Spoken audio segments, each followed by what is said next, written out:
हरे कृष्णा। चैत्र मास के इस पावन वेला में आप सभी भक्तों का हार्दिक स्वागत है। इस समय पूरा वातावरण भक्ति और पवित्रता से भरा हुआ है।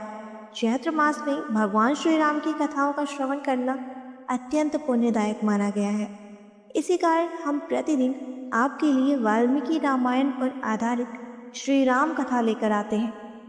आप सभी श्रद्धा के साथ प्रतिदिन इस कथा का श्रवण करते हैं, इसके लिए हम हृदय से आपका आभार व्यक्त करते हैं। आइए अब इस पावन कथा यात्रा को आगे बढ़ाते हैं और सुनते हैं आज की चैत्र मास की कथा। पिछली कथा में आपने सुना था कि अयोध्या के महाराज दशरथ पुत्र प्राप्ति की इच्छा से पुत्र कामेष्टि यज्ञ करने का निर्णय लेते हैं। वे अपने गुरु महर्षि वशिष्ठ के पास जाकर विनम्रता पूर्वक उनसे निवेदन करते हैं कि वे इस महान यज्ञ की संपूर्ण व्यवस्था संभालें। गुरु वशिष्ठ उनकी प्रार्थना स्वीकार कर लेते हैं और यज्ञ की तैयारी प्रारंभ हो जाती है। महर्षि वशिष्ठ अपने सेवकों और मंत्रियों को अलग अलग कार्य सौंपते हैं ताकि यज्ञ की सभी व्यवस्थाएं समय पर और विधि पूर्वक पूर्ण हो सके। सभी को आदेश देने के बाद महर्षि वशिष्ठ ने मंत्री सुमंत्र को बुलाया और उनसे कहा, हे सुमंत्र, इस पृथ्वी पर जितने भी धर्मपरायण राजा, ब्राह्मण, क्षत्रिय, वैश्य और अन्य सम्मानित जन हैं, उन सभी को इस महान यज्ञ में सम्मिलित होने के लिए निमंत्रण दो। सभी अतिथियों को अनादर और सत्कार के साथ अयोध्या लाया जाए। विशेष रूप से मिथिला के राजा जनक, जो सत्यवादी और महान धर्मात्मा है, उन्हें जाकर आदरपूर्वक आमंत्रित करना। इसी प्रकार काशी के राजा, जो हमारे प्रिय मित्र और अत्यंत सदाचारी हैं, उन्हें भी सादर बुलाकर लाना। कैकेय देश के वृद्ध और धर्मनिष्ठ राजा, जो महाराज दशरथ के ससुर हैं, उन्हें भी पुत्र सहित आमंत्रित करना।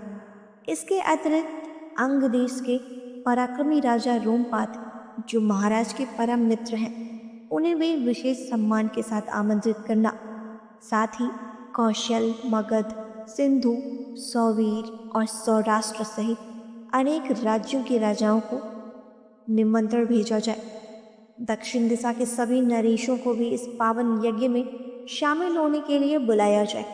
जो भी राजा महाराज दशरथ के प्रति स्नेह और सम्मान रखते हैं, उन सभी को उनके परिवार और सेवकों सहित यज्ञ में आमंत्रित किया जाए। महर्षि वशिष्ठ का ये आदेश सुनकर मंत्री सुमंत्र ने तुरंत योग्य दूतों को विभिन्न दिशाओं में भेज दिया और स्वयं भी कुछ विशेष राजाओं को आमंत्रित करने के लिए प्रस्थान किया।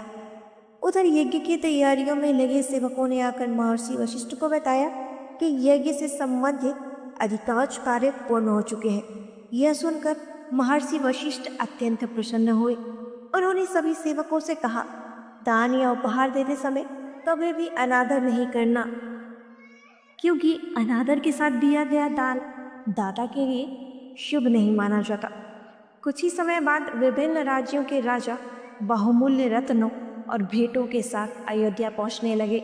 यह देखकर महर्षि वशिष्ठ बहुत प्रसन्न हुए और उन्होंने सभी अतिथियों का यथोचित सत्कार किया। इसके बाद उन्होंने महाराज दशरथ से कहा, हे राजेंद्र, आपकी आज्ञा से सभी राजा यहाँ पधार चुके हैं। यज्ञ की सारी तैयारियां भी पूर्ण हो चुकी हैं। अब आप यज्ञ मंडप में चलकर इस महायज्ञ का शुभारंभ करें। निर्धारित शुभ नक्षत्र में महर्षि वशिष्ठ और ऋषि श्रृंग के निर्देशन में महाराज दशरथ अपनी पत्नियों सहित यज्ञ के लिए दीक्षित हुए। सरयू नदी के उत्तरी तट पर इस भव्य अश्वमेध यज्ञ का आयोजन प्रारंभ हुआ। यज्ञ में सम्मिलित सभी ब्राह्मण वेदों के महान ज्ञाता और अत्यंत विद्वान थे। वे शास्त्रों के अनुसार हर कर्म को विधि पूर्वक संपन्न कर रहे थे। किसी भी आहुति या विधि में कोई त्रुटि नहीं हुई। हर मंत्र उच्चारण के साथ देवताओं का आह्वान किया जा रहा था। यज्ञ के दौरान प्रतिदिन हजारों लोगों के लिए भोजन की व्यवस्था की जा रही थी। ब्राह्मण, क्षत्रिय, वैश्य, शूद्र, तपस्वी, स्त्रियां, बच्चे, वृद्ध, सभी को भरपूर और स्वादिष्ट भोजन कराया जाता था। अन्न के इतने बड़े बड़े ढेर लगे होते थे कि वे पर्वत के समान दिखाई देते थे। सभी अतिथि तृप्त होकर महाराज दशरथ को आशीर्वाद देते और कहते, राजन, हम पूर्ण रूप से संतुष्ट हैं, आपका कल्याण हो। इस प्रकार वैदिक मंत्रों, हवन, आहुति और भक्ति के साथ ही यह महान अश्वमेध यज्ञ प्रारंभ हुआ। इस यज्ञ और उससे जुड़ी कई अद्भुत घटनाओं का वर्णन हमें वाल्मीकि रामायण में विस्तार से मिलता है। आगे की कथा हम सुनेंगे चैत्र मास कथा श्रृंखला की अगली कड़ी में। तब तक के लिए हरे कृष्णा।